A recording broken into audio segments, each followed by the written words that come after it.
Hi friends, ఫెస్టివల్కి మా family అంతా కలిసాము.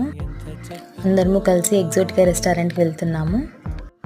పునీత్ ఫుల్గా ఎంజాయ్ చేస్తున్నాడు. సో ఎగ్జోటికా రెస్టారెంట్ ఫుడ్ చాలా అంటే చాలా చాలా చాలా బాగుంది. ఇక్కడ మటన్ బిర్యానీ చాలా ఫేమస్, చాలా బాగుంది మటన్ బిర్యానీ. అండ్ నెక్స్ట్ మేము వెజ్ స్టార్టర్స్ చెప్పాము. వెజ్ స్టార్టర్స్లో ఎగ్జోటికా స్పెషల్ స్టార్టర్ అంట. ఓకే, యావరేజ్ పర్వాలేదు, బాగానే ఉంది. ఈ వెజ్ స్టార్టర్స్లో మష్రూమ్స్, పన్నీర్ కాంబినేషన్లో ఇచ్చారు. అండ్ నెక్స్ట్ ఇంకా నూడిల్స్ ఆర్డర్ పెట్టుకున్నాం. నూడిల్స్ కూడా యావరేజ్గానే ఉంది. సో ఇక్కడ నాన్ వెజ్ అయితే చాలా బాగుంది. మటన్ బిర్యానీ ఎక్సలెంట్గా ఉంది. మటన్ బిర్యానీ ఫుల్గా వాన్ చేస్తారు మా ఫ్యామిలీ వాళ్ళు. అండ్ అపోలో ఫిష్ కూడా చాలా బాగుందంట. సో టోటల్గా వెజ్ కన్నా నాన్ వెజ్ చాలా బాగుందని చెప్తున్నారు. సో ఫ్యామిలీ అంతా కలిసి ఫుడ్ అంతా బాగా